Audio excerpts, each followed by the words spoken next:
My fiancé stopped listening to me in the middle of our wedding dinner because a blonde woman stepped out of a red Ferrari outside the restaurant, and in that exact second I understood he had already been erased from his future. We were sitting by the window at a steakhouse in Tribeca, the kind of place where the servers whispered instead of talked and the candles cost more than my grocery bill when I was 23. Between us lay a leather folder full of wedding quotes, venue deposits, guest counts, floral contracts, and a seating chart I had revised 5 times because his mother kept adding people she couldn't possibly offend. Evan Pierce had a pen in his hand, but his eyes were not on the paper. They were fixed on the glass doors. The woman outside handed her keys to the valet like she was handing over a napkin. Her white coat moved behind her like something out of a perfume commercial. Even before the host said her name, I knew who she was. Everyone in New York who read a business magazine, watched cable news, or had ever waited in a dentist's office knew Madison Whitmore. Madison Whitmore, heiress to Whitmore Media Group. Daughter of Richard Whitmore, the man who owned news stations, magazines, streaming platforms, political influence, and enough gossip to ruin 30 people before breakfast. Madison was the face of the company's digital future, at least according to the glossy profiles that called her brilliant, fearless, disruptive, and the woman dragging old media into a new age. I had read every article. Not because I admired her. Because I had spent 18 months taking her company apart from the inside of a confidential acquisition file. Evan. I said softly. Are you listening? He blinked like a man waking from a dream he did not want to leave. Sorry, Claire. Work stuff. What were you saying about the band? The band needs a final deposit by Friday. Right. Friday. He nodded, but his face had already turned back toward Madison. The host greeted her with both hands clasped in front of him. Miss Whitmore, your usual table is ready. Of course she had a usual table. Of course she did. Evan watched her cross the room. He watched him watch her. For 6 years, I had learned the map of his face. I knew when he was nervous, when he was lying, when he wanted something, when he hated that he wanted it. That night, his expression was not just attraction. It was hunger. I wanted to believe I was imagining it. Every woman about to get married tells herself not to be paranoid. We are trained to be reasonable. We are told not to make a scene, not to embarrass ourselves, not to mistake stress for betrayal. So I sat there with my hands folded around my water glass while my fiancé stared at another woman like she was the door to the life headshot he deserved. After 10 minutes, he checked his phone and stood. I need to take this call. There's no call. He looked down at the blank screen, then smiled too quickly.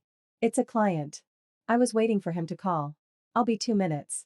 He did not walk toward the restroom. He did not walk toward the exit in the shortest line. He took the long way around the dining room, passing close enough to Madison's table that her bodyguard shifted back to let him through. Evan stopped. Madison looked up. Her face changed, not like she was meeting a stranger, but like she was delighted by someone arriving exactly on time. He said something. She laughed. Then she touched his arm. It was not a polite touch. It was not accidental. It was a touch that belonged to people who already had a private language. I sat there looking at the wedding folder while the steakhouse blurred around me. The deposit page stared back like a joke. $12,500 due by Friday. Non-refundable. When Evan returned, his cheeks were slightly flushed. Sorry. He said. Crisis handled. Was the crisis blonde? His smile froze. What? Nothing. Isholdhave stood up. I should have thrown the folder at his chest and walked out under the chandelier with every rich couple pretending not to stare. But pain is strange. Sometimes it does not make you loud. Sometimes it makes you quiet because your mind is collecting evidence faster than your mouth can speak. I said I was tired. He said he was too. We rode home in silence to our apartment in Brooklyn Heights. The one he liked to complain was too modest when his friends from finance visited, even though I paid more than half the rent. He kissed my forehead at the door like a man blessing a dog. Then he went straight to the shower with his phone. At 5:12 the next morning, I woke up and checked the locations. Evan was not at his marketing firm in Midtown. He was at Greenridge Country Club in Westchester, a place he could not afford, a place he had once called Old Money Cosplay, a place where Richard Whitmore held private breakfasts with people who never waited in lines. I stared at the little blue dot until it stopped moving. For 1 week, I let the lies walk around the apartment in expensive shoes. He had late meetings. He had client dinners. He had strategy drinks. He smiled at messages he tilted away from. He started using a new cologne. He bought a navy suit and told me it was for a pitch, then left the tag in the trash from a boutique Madison Whitmore had promoted on her Instagram. On Wednesday, I found a receipt for $642 from a restaurant in the West Village. 2 entrees, 2 glasses of Sancerre. 1 dessert. I hated that dessert more than the wine. On Thursday, his mother called me. Claire, honey, she said in that soft poisonous voice of hers. Evan tells me you're still pushing for that community garden wedding photo idea. It's not a community garden. It's a private courtyard at the venue. Well, I only say this because people notice things. Evan is moving in different circles now. We should be careful that the wedding doesn't look small. Small? That was their favorite word for me. Small apartment. Small family. Small ambitions, small job. Small world. I had no father to impress them with, no trust fund, no lake house, no board seats inherited over brunch. My mother had cleaned dental offices in Queens until her wrists gave out. I had put myself through college with scholarships, assistant jobs, and a talent for making powerful men underestimate me. Evan's family saw the polished result and still decided I was a temporary step on his climb. For 6 years, I had been his editor, therapist, mirror, cheerleader, and emergency contact. I wrote his pitch decks until they sounded smarter than he was. I practiced interviews with him while dinner went cold. I held his face in my hands after every rejection and told him was not a failure. When he finally started winning clients, I celebrated. Harder than he did because I believed love meant building a life, not keeping score. By Friday, he came home smelling like another woman's perfume and cowardice. We need to talk, I said from the kitchen table. He stopped near the island. His tie was loose. His eyes had the exhausted relief of someone finally putting down a heavy bag. Yeah, he said. We do. I folded my hands. Say it. He looked surprised that I was not crying already. I met someone. Madison Whitmore. His face confessed before his mouth did. It wasn't planned. People always say that, as if betrayal is weather. As if they simply got caught in a storm and kissed someone by accident. How long?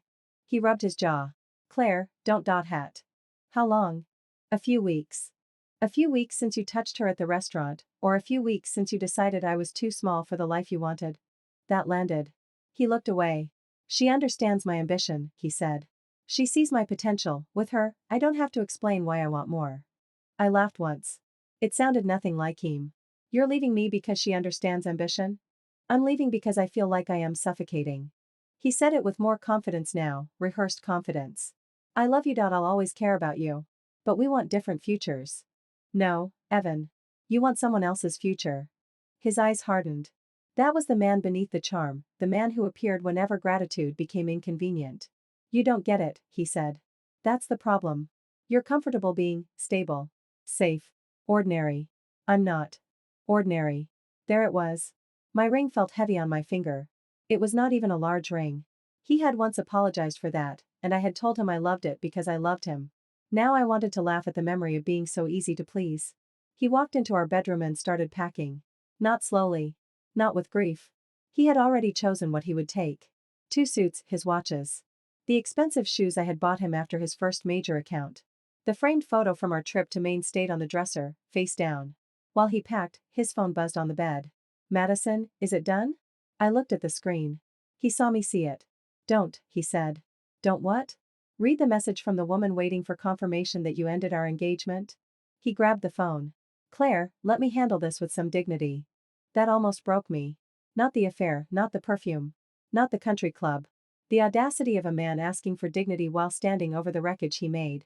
At 8:40 p.m., his mother arrived with his sister, Lauren. Like this was a moving day instead of a funeral. They did not knock. Evan must have given them the code. His mother looked around the apartment, at my books, my plants, the wedding invitations stacked on the console. Oh, Claire, she sighed. I hope you won't make this uglier than it needs to be. Lauren picked up one of the invitation samples.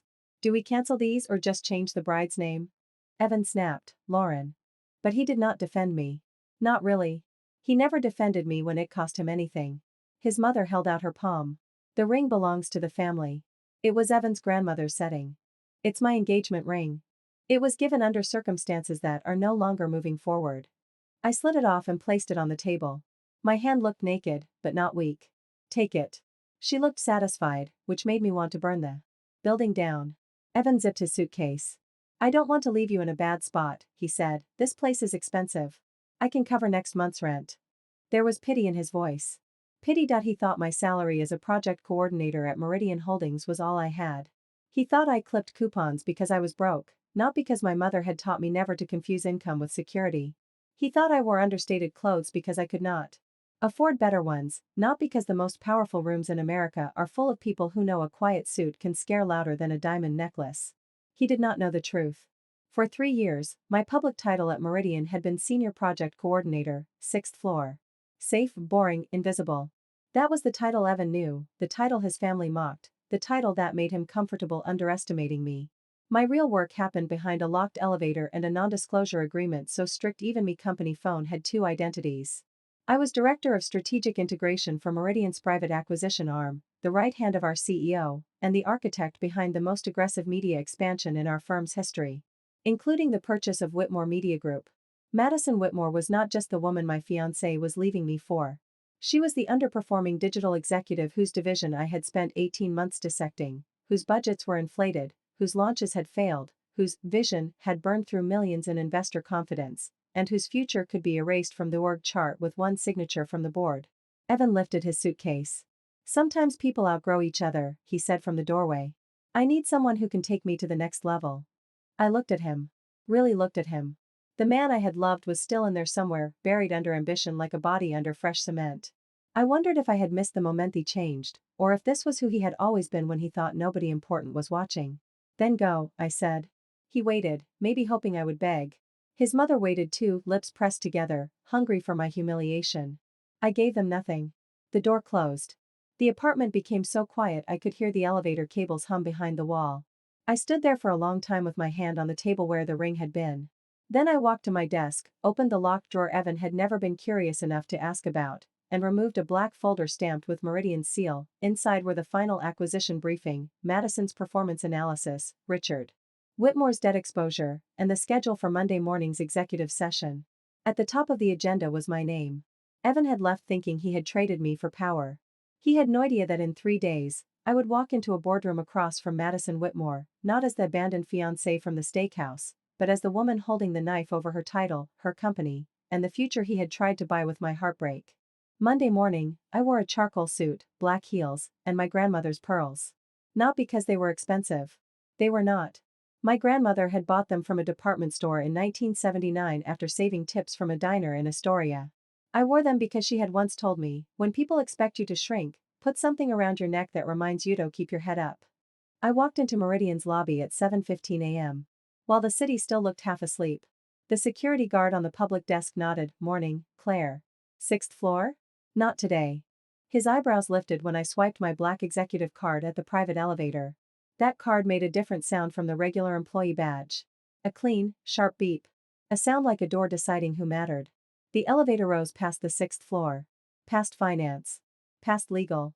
Past the floors where people knew me as polite, efficient Claire Bennett, the woman who booked conference rooms and remembered birthdays. It stopped at 42. Marcus, my assistant, was waiting with coffee, a sealed tablet, and the expression of a man who had already moved 4 crises off my desk before breakfast.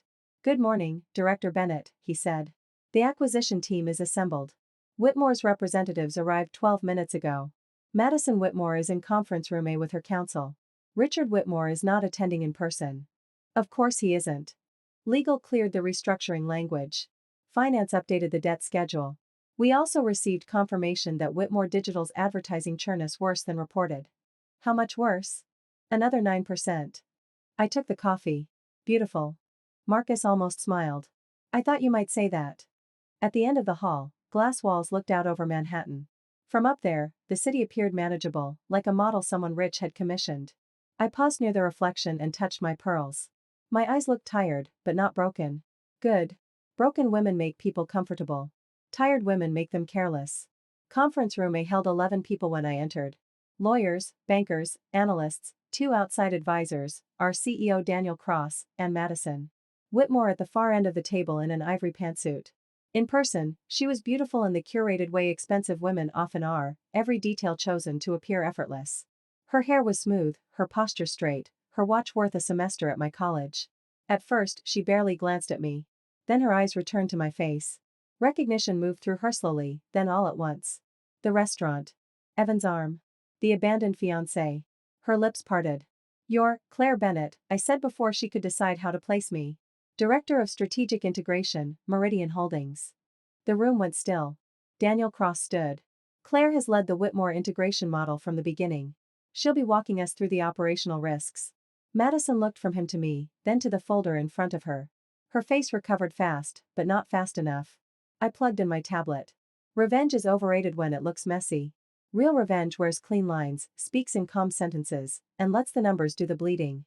For 47 minutes, I presented Whitmore Digital's decline, subscription erosion, failed influencer acquisitions, duplicated vendor contracts, senior talent departures disguised as creative restructuring, a $14 million platform rebuild that delivered 23% of promised functionality, a youth news app that launched, crashed, relaunched, and was quietly buried after 11 weeks.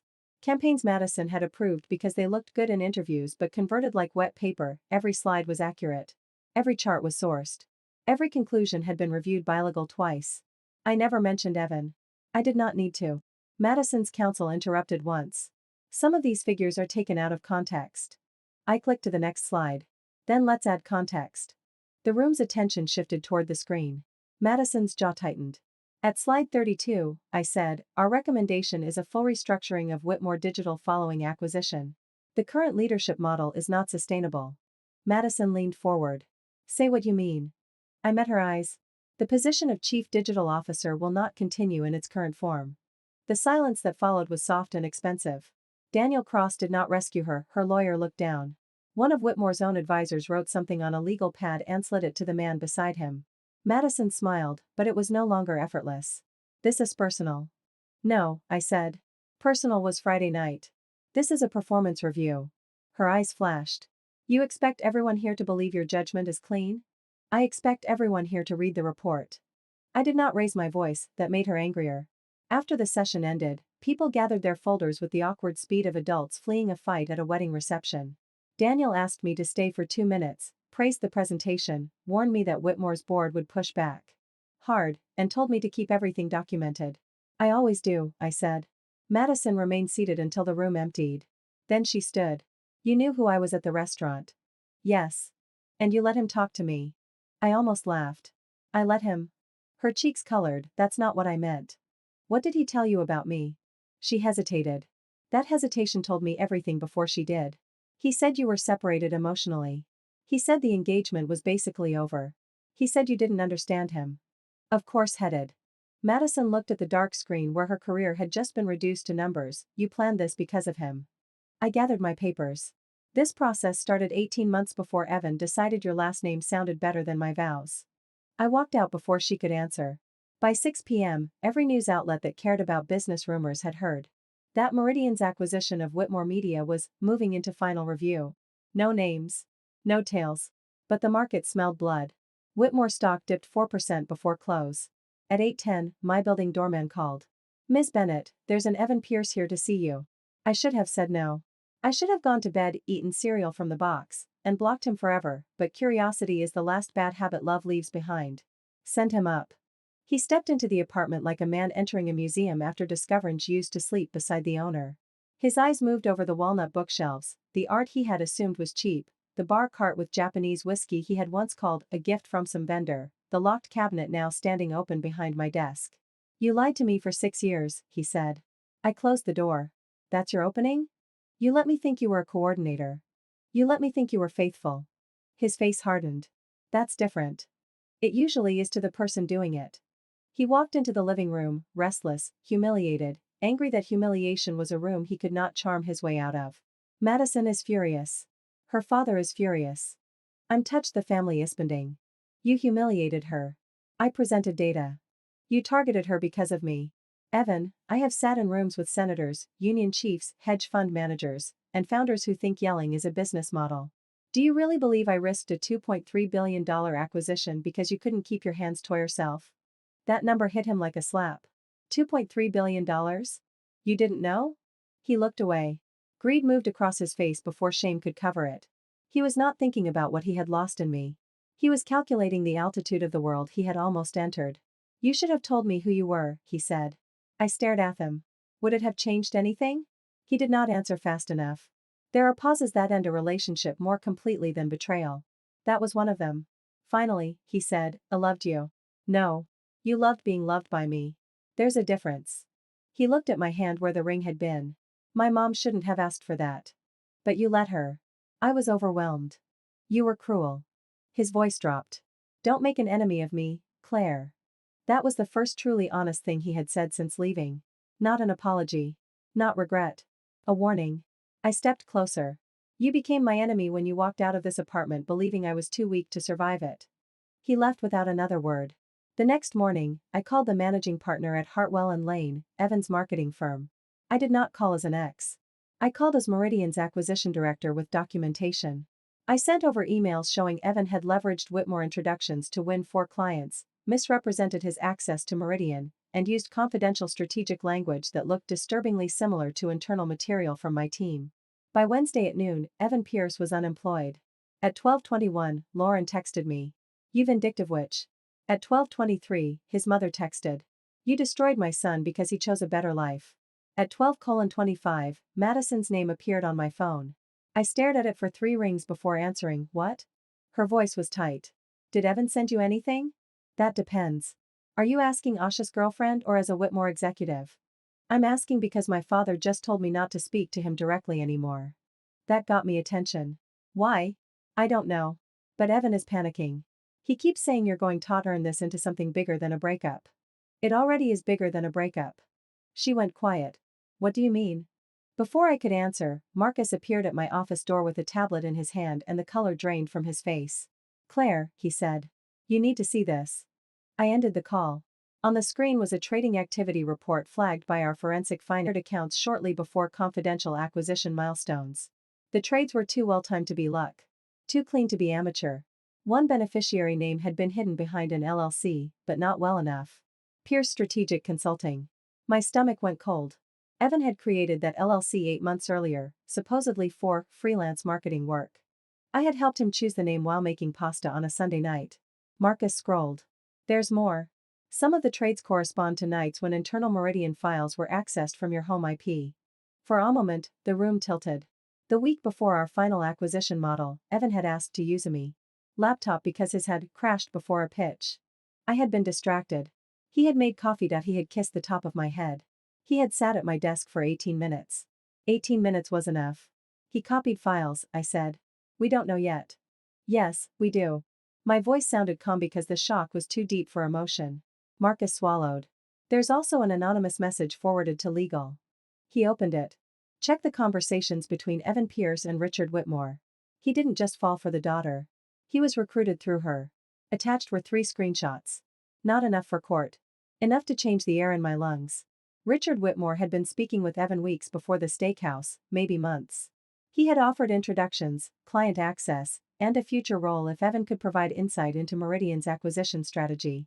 Madison appeared in the messages like a reward, not a partner. My daughter likes ambitious men, Richard had written. Don't disappoint her. I sat down slowly. The affair was not the center of the betrayal. It was the packaging.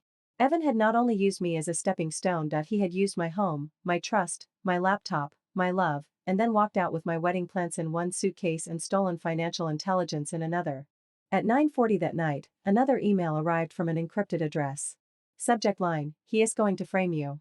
Attached was a short video from the hallway camera outside my apartment, dated the night Evan left. It showed him kneeling beside my desk while I was in the bedroom, removing a flash drive from his watch case and placing it into the back pocket of my work bag. I watched it 6 times. Then I saw the final attachment. A draft affidavit, prepared by Richard Whitmore's legal team, claiming I had manipulated Meridian's acquisition analysis after discovering Evan's relationship with Madison, leaked information myself, and attempted to pin it on an innocent man. The document had not been filed yet. But it was ready. The sender had included one final line. You have until tomorrow's board vote. After that, Richard buries you first. The email was signed with one initial. M. For the first time since the restaurant, I understood the shape of the game. Evan had betrayed me. Richard had used him. Madison had been arrogant, selfish, and careless, but she had just sent me the weapon that might save him. And tomorrow morning, all 3 of them would be in the same room. I did not sleep. There is a particular kind of peace that comes after a person tries to destroy you completely. It is not forgiveness. It is not rage. It is the quiet removal of doubt. You stop asking whether you are overreacting. You stop wondering if you should be kinder. You stop bargaining with your own humiliation. By 4:30 a.m., I was at Meridian with Marcus, 2 forensic analysts, our general counsel, and Daniel Cross. Coffee cups multiplied across the conference table. Screens glowed with access logs, camera clips, trade patterns, email headers, and metadata. Nobody wasted time comforting me, which I appreciated. Comfort would come later, survival was scheduled first. By 7 o'clock, we had enough to stop the ambush. By 8:15, we had enough to start one. Daniel leaned back in his chair, rubbing his eyes. You understand what happens if we present this? Yes. Richard Whitmore will claim we're extorting him to lower the sale price. Let him. Evan will claim this is personal. It is. That doesn't make it false. Our general counsel, Denise Rowe, looked over her glasses. Claire, once we hand this to the SEC, your personal life becomes discoverable, your engagement. The breakup. The access from your apartment. His use of your laptop, opposing counsel will try to make you look emotional, vindictive, unstable. I thought of Evan's mother holding out her hand for the ring. I thought of Lauren asking if they should change the bride's name on the invitations. It thought of Madison touching his arm, not knowing she was also being moved across a board by men who thought women were decor until they became inconvenient. I have looked unstable before, I said. I survived it. At 9:30, we entered the Whitmore boardroom on Madison Avenue. Richard Whitmore stood at the head of the table as if it had been carved from his own bones. He was tall, silver-haired, tanned in that winter way only rich men manage, with an navy suit and a smile built for cameras. Madison sat to his right. Evan sat 3 chairs down, looking freshly shaved, nervous, and triumphant. My ring was not on his finger, obviously, but his mother's old family stone gleamed on Madison's hand. That was new. For 2 seconds, I could not breathe.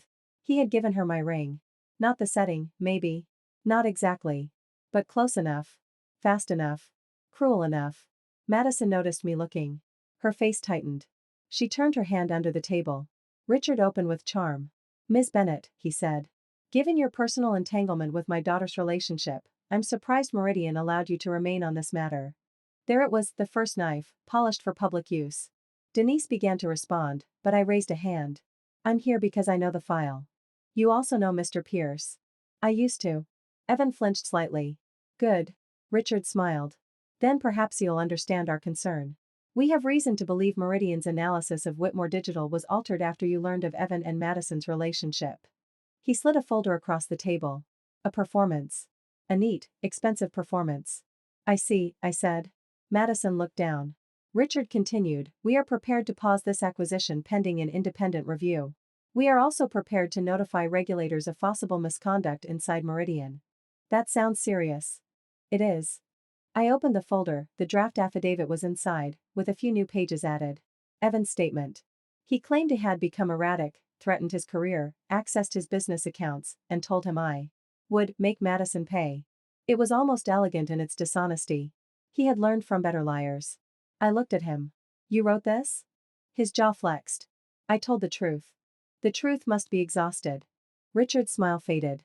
Ms. Bennett, this is not a therapy session. No. It's much worse for you.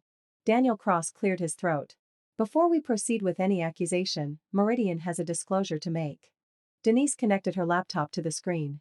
The first slide was not about Madison's digital division. It was a timeline. Evans LLC formation. His country club visits. His communications with Richard. My laptop access from my apartment. The trades. The shell accounts. The hallway video. The draft affidavit. The metadata on the anonymous email Madison had sent, confirming it came from a Whitmore executive server before being routed through a privacy service. Madison went pale. Richard did not. Men like him do not show fear immediately. They get still. They become less human and more machine. This is absurd, he said. Denise clicked to the next slide. A message appeared on the screen. Richard, Meridian's internal numbers will decide the price. If you can get me close, I can get you in the room. Evan, I have access if she brings work home. Richard, then make sure she trusts you. For the first time, Evan looked at Madison instead of me. Madison, she stood so fast her chair rolled back and hit the wall. You told me she was paranoid. I can explain. You told me she was using you. She was hiding who she was. Madison laughed, but there was no humor in it. So you stole from her? Richard slammed his palm on the table. Sit down. Madison did not sit. And that was the moment I stopped hating her. Not forgiving her. Not excusing her. But seeing her clearly. She had been vain, entitled, and selfish. She had wanted a man who made her feel chosen over someone else. She had enjoyed that power. But she had not known she was being used as bait in her father's corporate scheme. Richard turned on her. You don't know what you're looking at. I know enough. He pointed at the screen. These are taken out of context. Denise clicked again. Bank transfers. Trade confirmations. A Panama account. A coded consulting agreement between a Whitmore subsidiary and Pierce Strategic Consulting. Security logs showing Evan entering Greenridge Country Club on 7 dates. A voicemail transcript where Richard told him, "Once Meridian is blind, we decide what they see." One of Whitmore's board members, an older woman named Paula Grant, removed her glasses. "Richard," she said quietly. "Did you authorize payments to this man?" Richard's face changed. "Not much. Enough. This meeting is being manipulated." Daniel Cross said, "The SEC received a full packet at 8:45 this morning." The room erupted. Richard's lawyer asked for RSS. Whitmore directors started whispering. Evan stood halfway, then sat back down as if his legs had reconsidered. Madison stared at her father with something like grief, but harder. "You used me," she said. Richard's voice sharpened. "I protected the company your grandfather built. You used me. I gave you every opportunity you have." That sentence struck her like a slap. I knew that look. I had worn a version of it when Evan called me ordinary. It is the look a woman gets when she realizes the love offered to her had always come with in voice. Richard turned to me. "You think you've won? You're a coordinator who got lucky with a title." Before Daniel could move, before Denise could warn me not to engage, I stepped closer to the table. "No, Mr. Whitmore. I'm the woman your future son-in-law underestimated from my kitchen. I'm the woman your daughter dismissed in a restaurant. I'm the woman your board ignored until your numbers needed saving. And I'm the woman who just handed regulators a file thick enough to make your lawyers age 10 years by lunch." His face darkened. "You arrogant little, careful," Paula Grant said. The board voted 40 minutes later. Richard Whitmore was removed from operational control pending investigation. The acquisition review continued under independent oversight. Madison was suspended from her digital role until her communications could be reviewed, but she was not removed from the process entirely because the evidence she provided had preserved the board's ability to act before regulators arrived. Evan tried to leave through a side door. He did not make it past security. The SEC did not put handcuffs on him that day. That is not how white-collar consequences usually look at first. They look like men in suits taking your phone. They look like frozen accounts. They look like lawyers telling you not to speak while you speak anyway. They look like your girlfriend removing your ring and placing it on the conference table without looking at you. Madison did exactly that. The stone made a small sound against the wood. "You gave me her ring," she said. Evan looked desperate. "It was my grandmother's setting. It was still hers." He turned to me, finally. "Claire, please." I had imagined that moment for days. In my imagination, I screamed. I cried. I told him every wound by name. But when it came, I felt strangely clean. "You wanted someone to take you to the next level," I said. "Congratulations. Federal investigators are upstairs." His mouth opened, but nothing useful came out. Over the next 6 weeks, the story moved through New York in controlled leaks and official statements. Hartwell and Lane confirmed Evans' termination for ethics violations. Meridian confirmed cooperation with regulatory authorities. Whitmore Media announced Richard's leave of absence, then his removal from executive leadership. Business anchors said, "Insider trading concerns," with serious faces. Columnists described a messy personal triangle, because people love reducing women's competence to romance even when the evidence comes with spreadsheets. I did not give interviews. Madison did. The first one wasterable. She looked polished and wounded and said too many practiced things. The internet ate her alive. Nepo baby. Homewrecker. Daddy's pawn. Failed executive. Poor little rich girl. The second interview was different. She wore no jewelry. Her hair was pulled back. When asked if she had knowingly participated in insider trading, she said no and then did. Something I did not expect. "I participated in arrogance," she said. "I believed a man because his version of reality flattered me. I ignored another woman's humiliation because it made me feel chosen. That was wrong." I watched it from my office with the sound low. Marcus stood beside my desk. "Do we hate her or respect her?" "I'm still deciding." Hannah did. Efficient. A week later, Madison requested a private meeting. I almost declined. Then Daniel said, "She knows the internal bodies. She can help us separate valuable staff from loyalists before we take over. If she's willing to cooperate, we use that." It was cold. It was also correct. Madison arrived at Meridian wearing a simple black suit and carrying 3 binders. No entourage. No bodyguard. No red Ferrari. She looked younger without the armor of entitlement. "I'm not here to ask you to forgive me," she said. "Good. I'm here because if Richard's people control the transition, they'll burn documents, protect family hires, and let the actual talent walk out. You don't know where all the bodies are buried." "I do." "That sounds like blackmail." "It's an offer." I opened the first binder. Inside were names, departments, risk levels, retention recommendations, pending contracts, hidden liabilities, and notes about which executives had been shielding Richard for years. It was useful. Very useful. You compiled this when? I asked. After I found the messages between my father and Evan. How did you find them? She looked down. Evan left his tablet at my apartment. I know that sounds ridiculous. It sounds like Evan. He was sloppy because he thought everyone around him was stupid. There it was again.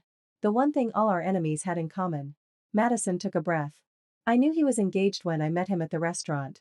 I didn't know you were still together the way you were. He told me you were basically over. I should have walked away anyway. I didn't. I liked being the woman he chose. That's ugly, but it's true. Yes, I said. Her eyes lifted. I'm sorry. The words were simple. Not dramatic. Not enough. But real enough to enter the room. What do you want? I asked. A chance to help transition the company without protecting my father. Give me a limited role. Full oversight. Daily reporting. No authority over staffing without your approval. If I lie, firing publicly. That's very specific. I've had time to think. I wanted to say no because saying yes felt too generous. I wanted to punish her for the way she smiled at Evan in the restaurant, for the way her fingers touched his sleeve while my wedding folder sat open beside my plate. But justice is not the same as appetite. Appetite wants everyone who hurt you to burn. Justice asks who lit the match, who held the gasoline, and who simply liked the warmth until it got out of control. Madison was guilty of cruelty. Richard and Evan were guilty of conspiracy. Those were not the same thing. I approved her as interim transition advisor under brutal restrictions. Daniel called it strategically sound. Marcus called it terrifyingly mature. My mother, when I told her over dinner in Queens, stared at me over her tea. You sure you're not being too nice? No, you sure you're not being too smart? Maybe. She reached across the table and squeezed my hand. Smart keeps you alive. Nice gets you killed. Know which one you're doing. I did. The transition was hell. Whitmore Media was a mansion with termites. Every polished hallway hid another problem. Cousins with executive titles and no job descriptions. Vendor contracts awarded to friends.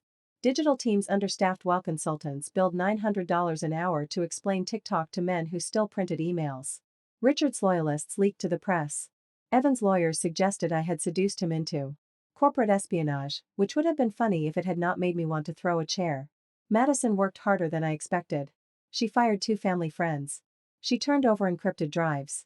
She sat through depositions without crying. She warned me before a senior editor tried to walk 14 employees to a competitor. She admitted where her digital decisions had failed, not gracefully, but honestly enough. After 3 months, Whitmore Digital stabilized. After 4 months, subscriptions stopped falling. After 6 months, the reorganized division grew 18%. Evan did not stabilize. Investigators found the Panama account. Then they found payments from 2 smaller companies where he had used personal relationships to obtain confidential materials. I was not the first woman he had treated like a locked door he could charm open. I was simply the last one with enough evidence to slam it on his hand. His mother called me aunts from an unknown number. You've ruined him. No, I said. I documented him. He loved you. He loved access. You think you're better than us now? That question was sued, so tired, so full of every dinner where she had corrected my pronunciation of wine regions and every holiday where she had asked whether my mother would be comfortable around Evan's family. No, I said. I think you're finally seeing me clearly, and you don't like the view. I hung up. Evan came to my building 8 months after the steakhouse. It was raining. Of course it was raining. Men like Evan always return in weather dramatic enough to flatter their apologies. The doorman called. I almost said no. Then I looked at the wedding folder still sitting in the bottom drawer of my desk. I had kept it not because I missed him, but because some part of me had not finished speaking to the version of myself who had sat in that restaurant trying not to shake. Send him up, I said. He looked thinner. Not nobly thinner. Worn down. His beard was uneven. His coat was damp. The man who used to spend 20 minutes choosing a pocket square now looked like he had borrowed dignity and returned it stained. Claire, he said. I stayed near the door. You have 3 minutes. He swallowed. I'm pleading next week. I know. Of course you know. There was no charm left in his smile. Just habit. I made mistakes.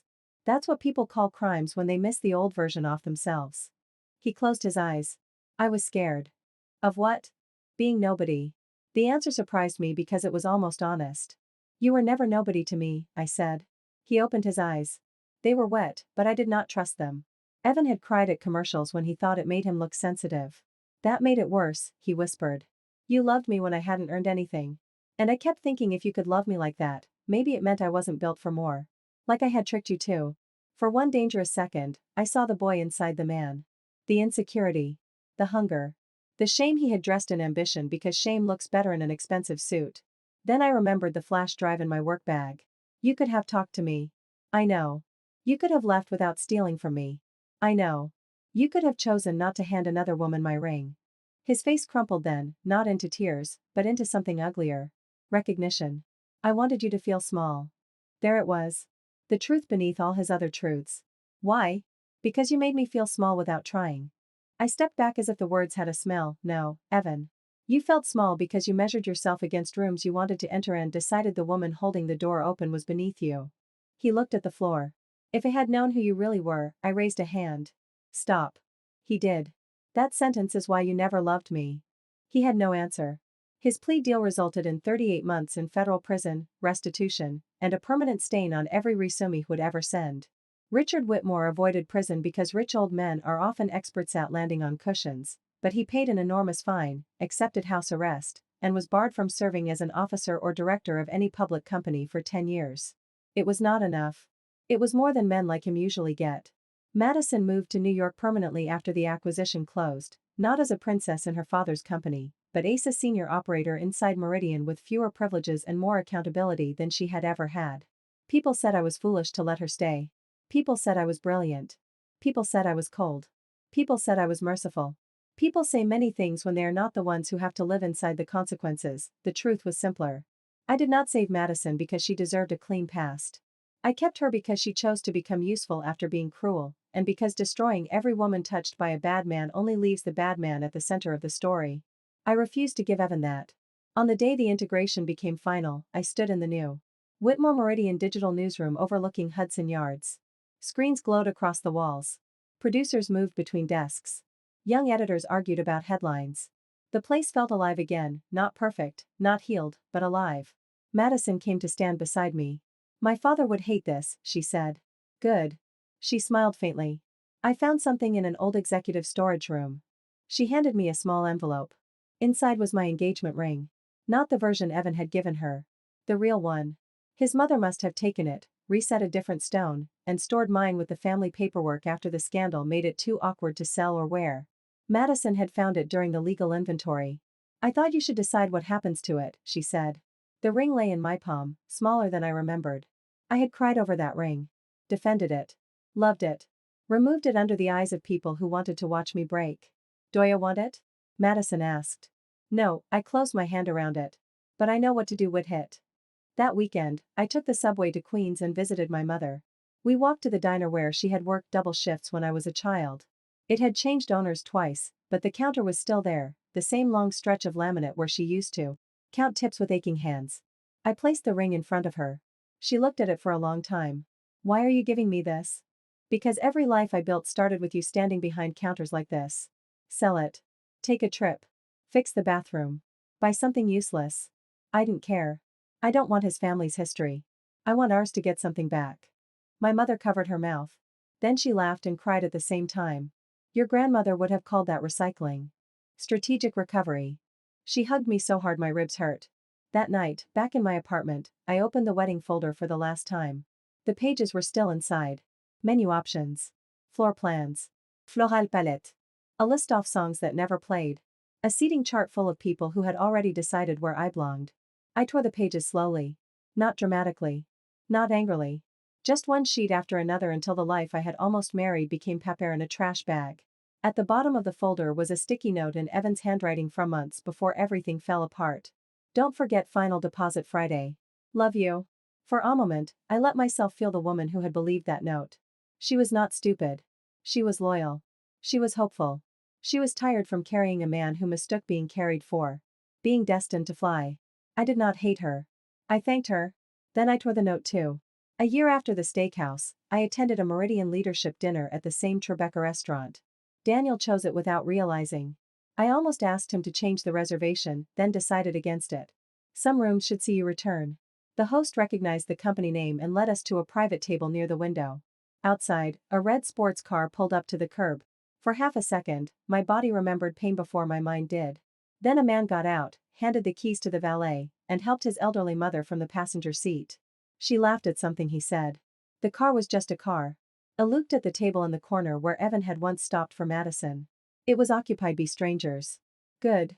After dinner, Daniel raised a glass to the acquisition, to the quarter, to the work no one saw behind the clean press release. Madison sat across from me, no longer glowing like an heiress, but steady like a woman learning the weight of her own name. Marcus complained about the champagne and drank it anyway. My phone buzzed with a photo from my mother standing in front of a renovated bathroom, thumbs up, grinning like she had won the lottery. I laughed so suddenly Daniel paused mid-toast. Something funny? No, I said. Something better. Later, walking home under the blue-black shine of the city, I passed a bridal boutique. In the window was a gown I might once have admired. Soft satin. Long sleeves. Pearls at the collar. Beautiful, delicate, expensive. For the first time, it did not hurt.